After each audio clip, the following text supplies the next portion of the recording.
a la súplica y de la súplica a la liberación. Como una escalera. El tema es que tomamos ascensor para llegar al caos. Llegamos muy rápido al caos. Pero veamos si podemos lograr llegar a la liberación. A sentirnos libres. Y quiero que me acompañen al libro de Jonás. Les voy a dar media hora para que lo encuentren.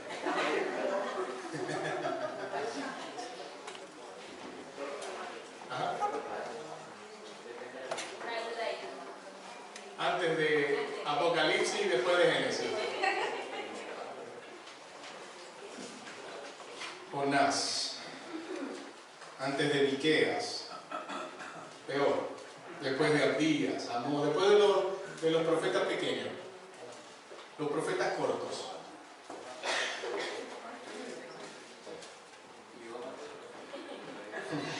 Si llegó Mateo ya se pasó, tiene que devolverse.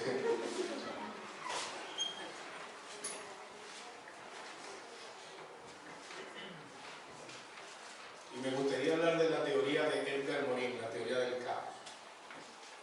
Aquella famosa teoría del aleteo de la mariposa, ¿no? Que produce tantas ondas que puede generar un caos en un bosque. Muchas veces situaciones sencillas en nuestra vida, insignificantes, simples, son el inicio de un caos. Y hace como 4 o 5 meses, este versículo se leyó, alguien lo leyó, creo que fue Héctor que lo leyó, en una reunión de oración. Y lo anoté aparte y dije en mi corazón, en algún momento voy a preparar un sermón de este texto. Y siempre estuvo allí un poco, ¿no? El meditar en esto que vamos a leer. ¿Cuántos no conocen la historia de Jonás? No la conocen, ok. Hay algunas personas que no conocen, entonces no voy a dar por sentado nada. La de la canción. Jonás no le hizo a la iglesia de niños. Jonás capítulo 2, versículo 1, dice, entonces, ¿lo tienen? Amén. Okay. Entonces oró Jonás a Jehová su Dios desde, ¿dónde? Y dijo, invoqué en mi angustia a Jehová, y él me oyó desde el seno del Seol, clamé, y mi voz oíste.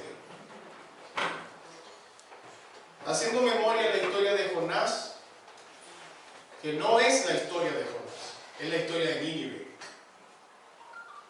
La verdad es que no es la historia de Jonás, es la historia de una nación.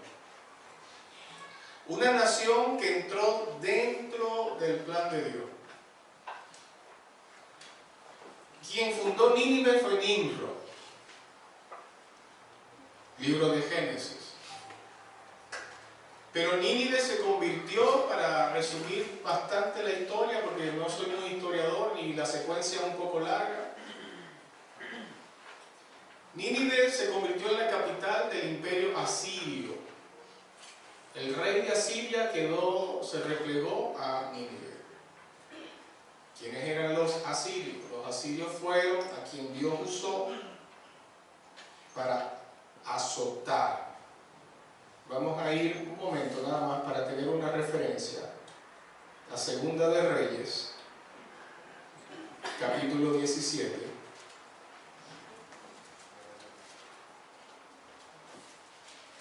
Y hay que hacer un ejercicio, aprenderse los libros de la Biblia. Génesis, Éxodo, Levítico, Número, Deuteronomio, Josué, Jueces, Ruth, Primero y Segundo de Samuel, Primero y Segundo de Reyes. Esdras, Nehemías, Esther, Job, Salmos, Proverbios, se lo aprende de memoria.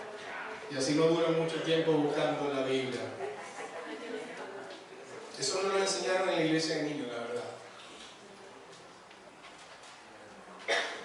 y había competencia, lo que se llamaba el contrapunteo bíblico, ¿no?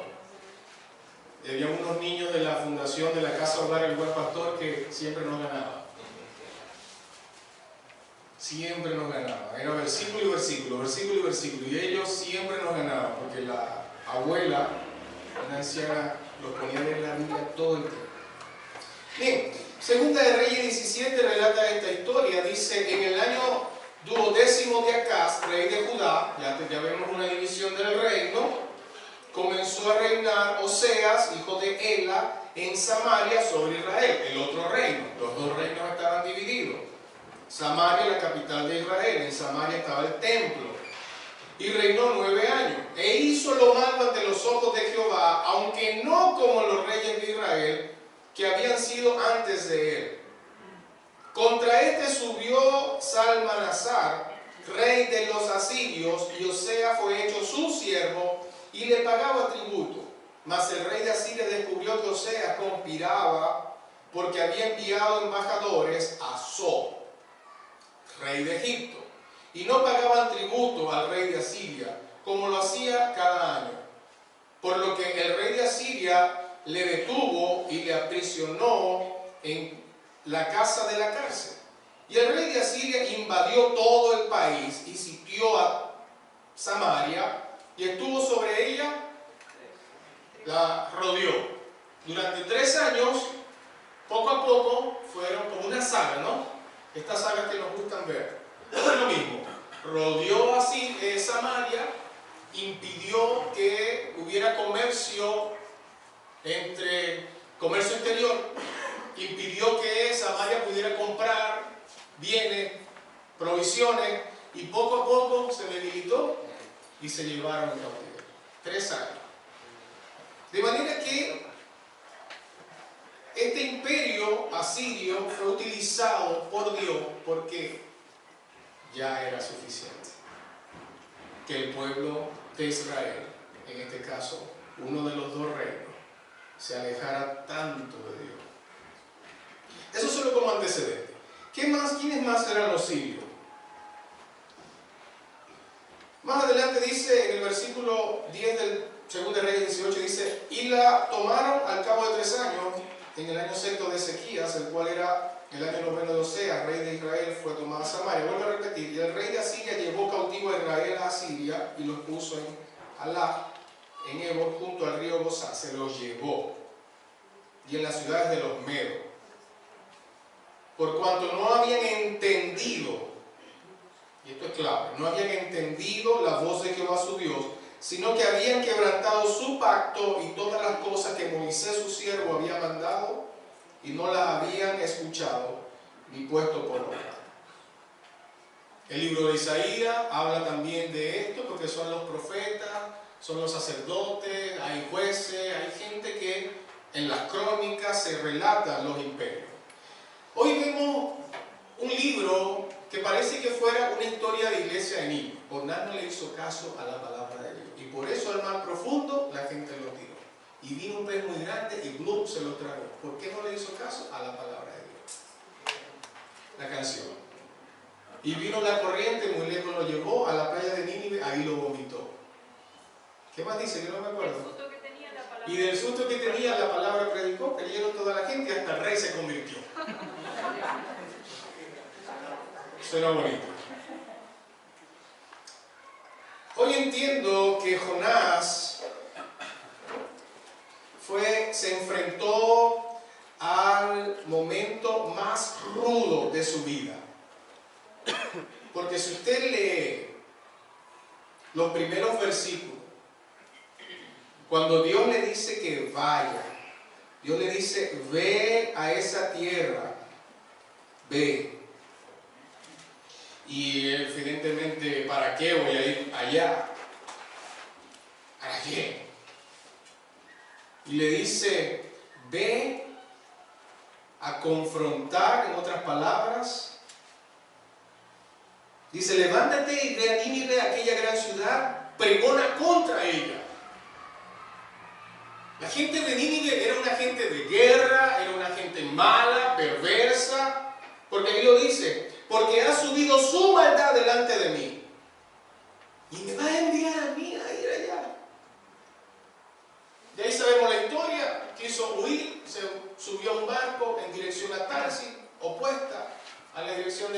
Nínive, se levanta una gran tempestad. Dentro de esa embarcación había muchas personas que tenían muchos dioses y ellos entendían que algo estaba pasando y que algún dios se había levantado para que les causara tanta tormenta y tanta calamidad en medio del mar. Se partía, decía, la embarcación. Comenzaron a tirar los enseres, las cargas, para ver si lograban. ¿Y él dónde estaba? Durmiendo. Se delató. Se delató. Cuando lo vieron durmiendo le preguntaron: ¿y tú? ¿Qué estás aquí? ¿Qué estás durmiendo? ¿Quién eres? Soy hebreo. ¿Y qué Dios sirve? A Jehová. Bueno, pregúntale a tu Dios qué has hecho. Y entre ellos, ¿qué han hecho? A ver, ¿qué han hecho? Y él dijo: echen suerte. Hasta que se descubrió: soy yo. El versículo 14 del capítulo 1 de Jonás dice: y tomaron a Jonás, entonces clamaron a Jehová y dijeron: te rogamos ahora, Jehová, que no perezcamos nosotros por la vida de este hombre, ni pongas sobre nosotros la sangre inocente, porque tú, Jehová, has hecho como has querido. Y ahí lo tomaron, lo tiraron en el fondo del mar, o lo tiraron al mar. Y yo veo un contraste interesante, porque el final de la historia es que todo el pueblo, todo Nínive, desde el rey, se arrepintió. Y aquí hay varias lecturas que yo quiero hacer antes de tratar de hacer una aplicación. Número 1. Dios había determinado a Jonás para que fuera a Nínive y le dijera a la gente de Nínive, que conocía al Dios de Israel, para que le dijera: la maldad de ustedes ha subido, ha llegado, ha colmado a Dios y tienen que arrepentirse. Yo creo que Jonás no esperaba la respuesta del pueblo de Nínive. Yo creo que Jonás, es una especulación mía, yo creo que Jonás no esperaba que toda la nación se arrepintiera y que Dios, entre comillas, cambiara el designio. Porque en el primer capítulo no dice nada de lo que iba a pasar con Nínive. Simplemente pregona contra ella y dile que su maldad ha llegado. No fue lo mismo con Sodoma, que la iba a destruir, que estaba claro. ¿Cuál fue la actitud? Si vemos en una sola característica el pueblo de Nínive, hubo una actitud de arrepentimiento, hubo una actitud de obediencia. ¿Cuál fue la actitud de Jonás? Contraria, soberbia, desobediente. Entró en crisis de rabia cuando vemos más adelante que se quedó dormido y la calabaza creció y el gusano. Tipo, estaba amargado. Hoy vemos gente que conoce a Dios, que conoce al Señor, que conoce a Cristo. Y estamos muchas veces en esa posición de Jonás. Luchamos contra Dios. No dejamos que Dios gobierne nuestra vida. Por eso yo digo que aquí Jonás se estaba enfrentando a sus temores, a sus prejuicios. Jonás se estaba confrontando contra su realidad de vida, su historia. Por eso al final del capítulo 4 dice: y le dijo Jehová: ¿tuviste tú lástima de la calabacera en la cual no trabajaste, ni tú la hiciste crecer, que en espacio de una noche nació y en espacio de otra noche pereció?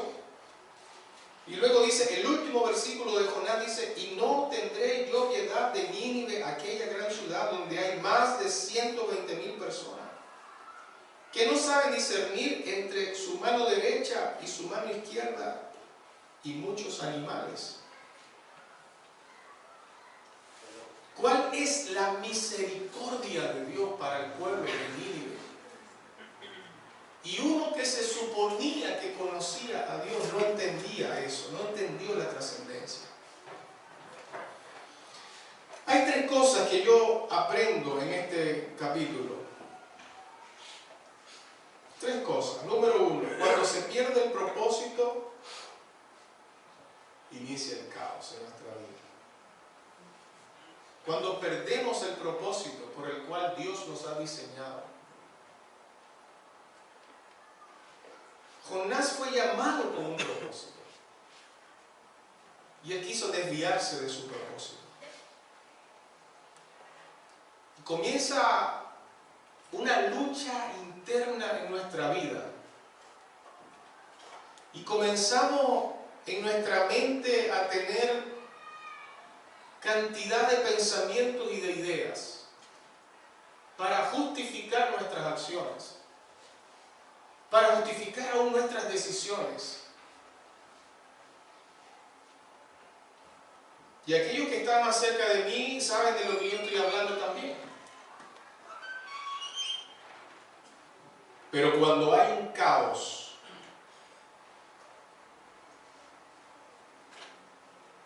necesitamos algo. Y muchas veces ese algo que necesitamos. Y cuando digo que necesito, no me refiero desde la esquina de lo que yo creo que necesito, sino de lo que Dios sabe que yo necesito. Y que eso que Dios sabe que yo necesito, estoy hablando mucho en trabalengua, pero voy a tratar de darme a entender, a explicar mejor.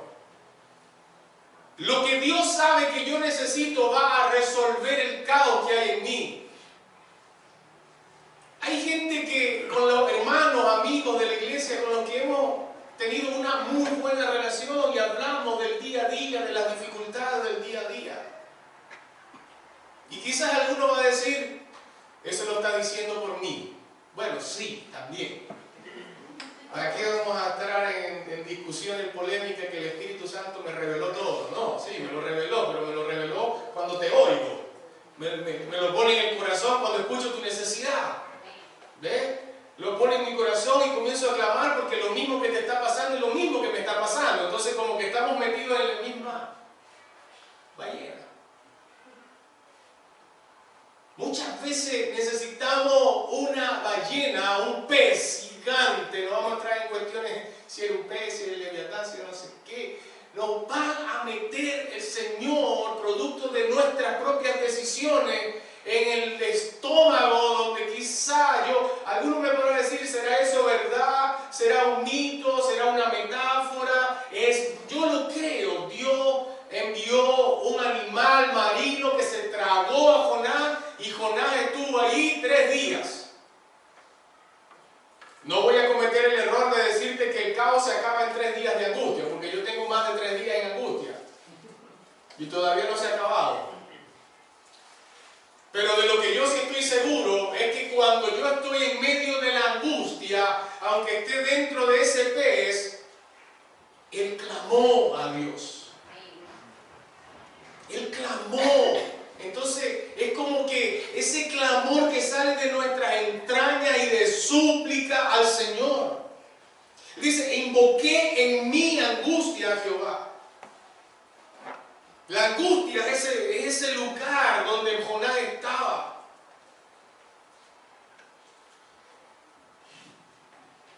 Yo no sé si hay alguien aquí, además de mí, que está metido en el estómago de un pez. Número 2, el caos nos hace buscar, aún en el momento de mayor desesperación, nos hace buscar a Dios más. Y esto es un arma de doble filo, porque muchas veces creamos un hábito de buscar a Dios cuando lo necesitamos. Hermano, busque a Dios cuando lo necesite. Porque cuando usted sienta que lo deja de necesitar, va a volver otro pez. Y lo que a Dios le interesa no es decirle, otra vez me vienes a buscar. A Dios no me dice a mí, hasta ahora yo no he sentido eso de Dios, de que me diga, me vas a volver a pedir por lo mismo. ¿Vas a volver a pedir misericordia por lo mismo? Yo no siento eso de Dios. Yo veo de Dios acércate confiadamente al trono de la gracia para alcanzar misericordia y gracia para el oportuno socorro.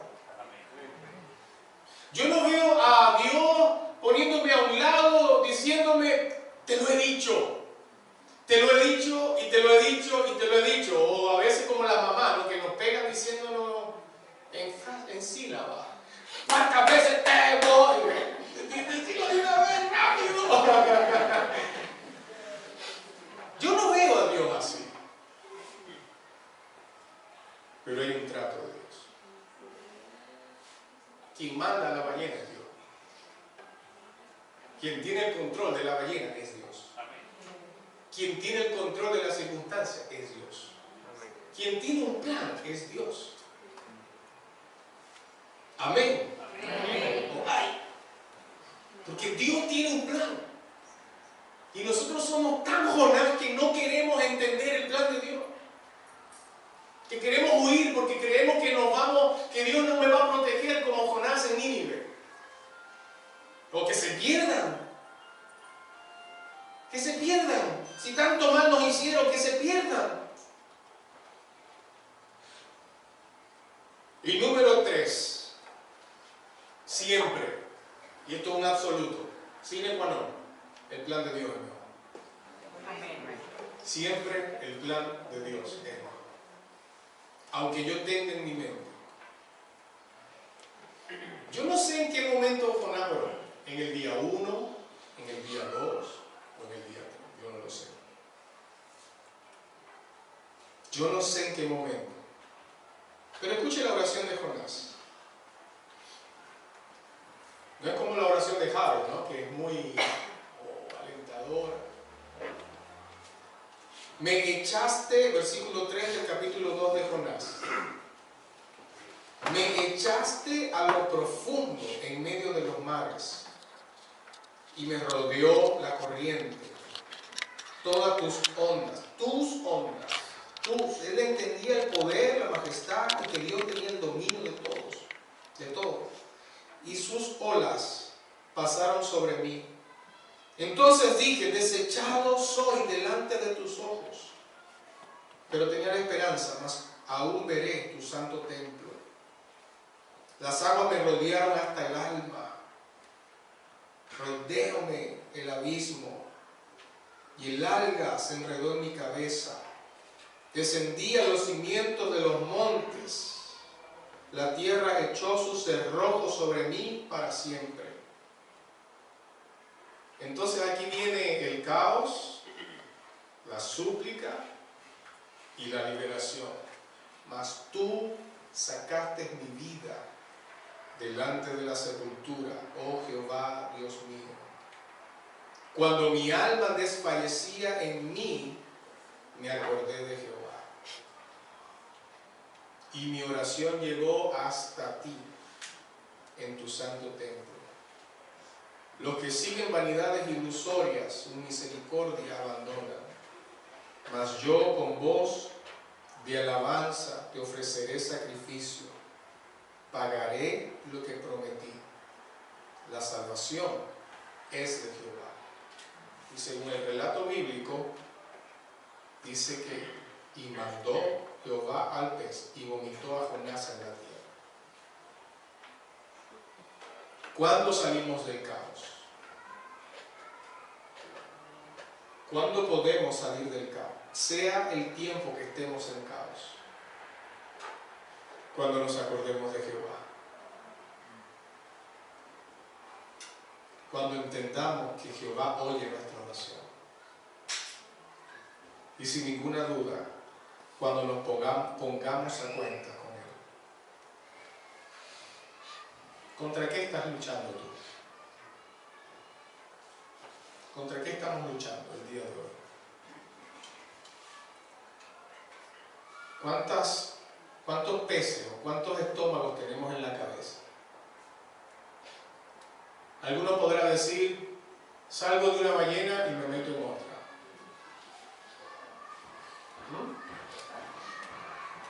Salgo de una ballena y me meto en otra. Si salimos de una ballena y nos metemos en otra, es porque tenemos que acordarnos más del Señor. ¿Me está entendiendo lo que quiero decirle? O mejor aún, ¿entiende lo que el Señor quiere decirte? Lo que el Espíritu Santo quiere decirnos. Hay gente angustiada de años. Hay gente que su vida es una constante angustia, que cuando habla brota su angustia. Y a mí no me molesta de ninguna manera. No por eso va a decir, ay, no voy a hablar más con el pastor. No. No en vano estuve un año estudiando la angustia. Todo un año. Angustia, ansiedad en general y depresión. Dios quiere que nosotros, aun cuando estemos en el pez, en el punto más oscuro de nuestro momento, entendamos que Dios está. Y nosotros somos los que dejamos de estar. Nosotros somos los que nos dejamos de acordar de Dios. Nosotros somos los que nos alejamos de su plan. Nosotros somos los que decidimos hacer nuestros propios planes, trazar nuestros propios destinos. Pero Dios te va a dejar. El problema es cuando tú en algún momento de tu vida le dijiste, Señor, te entrego mi vida. En ese momento cambia. En ese momento firmamos un contrato eterno con el Señor. Y Él, en su providencia, nos va a enviar lo que sea necesario para que su plan, que es mejor que el mío, se cumpla. Así que en este día, ya tarde, y batiendo más récord todavía, yo quiero que oremos. ¿Y cuál ha sido mi oración en estas últimas semanas? Por la iglesia. Más que una oración personal, sí, pero una oración por la iglesia. Y el viernes, abriendo un paréntesis, el viernes tuvimos una mini vigilia. Los hermanos de la Junta. Que en nuestro programa era una vigilia congregacional. Pero yo preferí que hiciéramos una vigilia nosotros. Que pudiéramos buscar al Señor nosotros. Que el Señor hable a nuestra vida para ministrar al pueblo.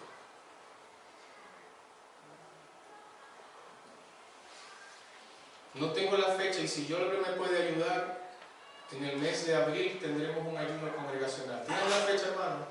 El 13 de abril. Sábado 13 de abril. Bueno, anótelo. Sábado 13 de abril. ¿Desde qué hora? De las 9. Ya. De la madrugada. Ya. Podríamos comenzar a las 8. Amén.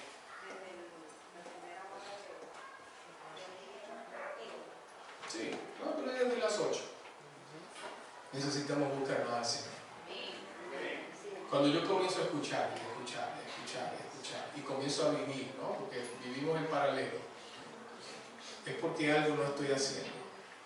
Es porque he dejado de buscar más al Señor en intimidad. Es porque algo está pasando en mi humanidad que comienza a controlar. Y no podemos deslumbrarnos con las victorias que podamos tener. Estoy hablando como iglesia. No puedo deslumbrarme por las victorias. Necesitamos una iglesia que clame, que busque, porque mientras más crecemos, en todo sentido, más Satanás va a seducir nuestra vida para entorpecer su plan, su propósito y su obra en nuestro corazón. Así que quiero pedirle a Danilo, los muchachos que pasen, y quiero que me preste atención, porque lo vamos a hacer de manera ordenada. Las sillas no se van a mover, no van a volar, ni nada. Vamos a orar primero por los que están enfermos. Los que están enfermos. Hay hermanos que han estado en procesos muy difíciles, muy complejos de enfermedad, de salud. Vamos a orar conforme a lo que dice su palabra. La Biblia dice que si alguno de vosotros está enfermo, llame a los ancianos de la iglesia, úngelo con aceite y y la oración del justo puede mucho. Eso lo dice la Biblia. Yo voy a creer lo que dice la Biblia. No creo que el aceite es el que sale. Yo creo que quien sale es el Señor en la obediencia. Amén.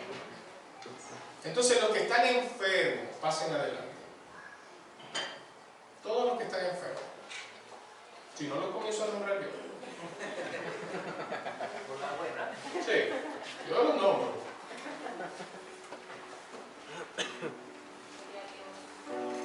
Y pueden traer sillas si quieren y se sientan aquí adelante.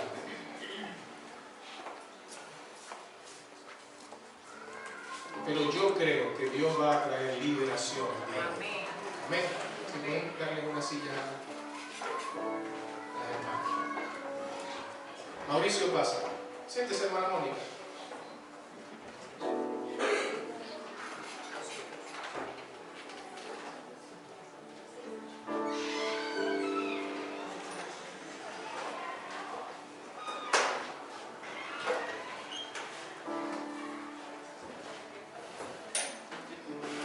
¿Quién más está enfermo o puede o quiere representar a alguien que esté enfermo también? Puede pasar.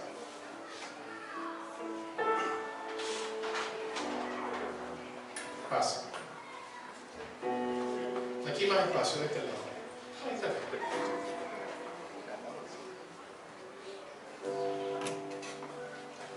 La Biblia dice que Dios le dio poder y autoridad a la iglesia. A la iglesia. Y aquí estamos como iglesia. Amén. Cierren todos sus ojos. Vamos a tomar un tiempo para orar. Entendiendo de que Dios tiene propósitos.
Rey de majestad, ninguna potestad, nada resistirá la presencia y el poder del gran yo soy, gran yo soy, el gran yo soy, el gran yo soy.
oramos que puedan ir a sus asientos, continuar con esta actitud de adoración al Señor. Y quiero hacer un llamado a aquellas personas que probablemente no tienen una enfermedad en su cuerpo, pero hoy sienten que están en el mismo lugar de la angustia en el que estuvo Jonás.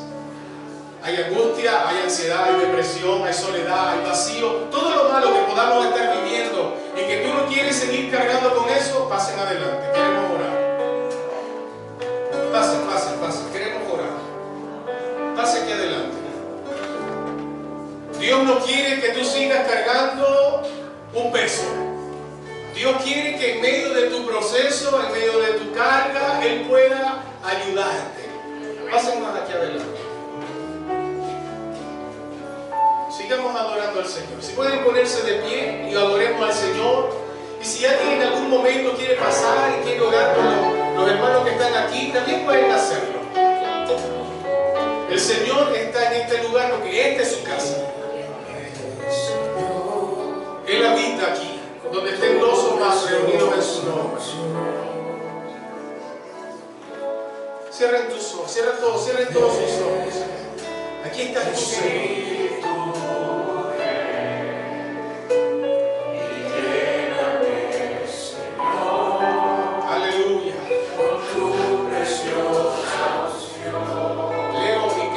Ayudarnos a orar, José y Lorena también. Espíritu, aleluya. Miguel y tu esposa, pasa. Díselo a él.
A lo mejor esa mano está afligida. A lo mejor esa mano hoy necesita de un toque especial de su gracia, de su presencia, de su unción. Y Él prometió estar en este lugar. Cuando nos disponemos a adorarle, a bendecirle, a exaltarle, no hay nada que pueda detener que la presencia de Dios ministre en el corazón que lo necesita. Aleluya. Señor, aquí está tu pueblo.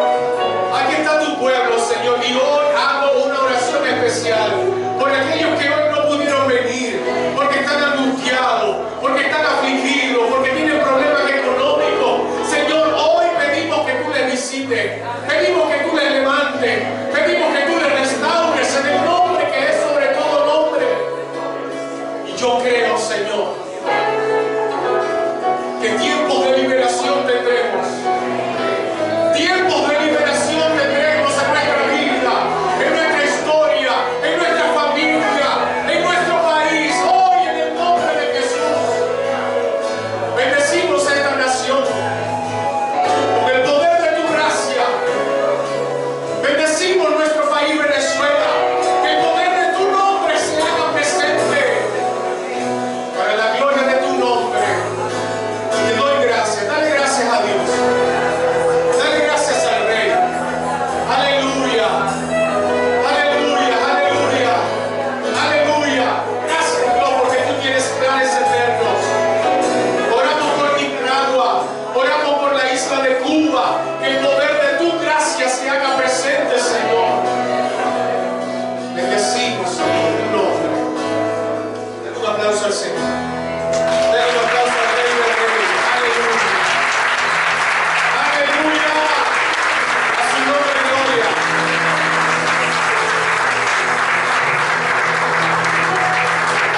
Gloria a Dios.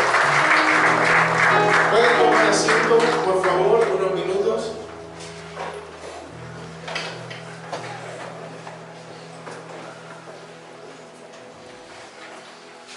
Bien.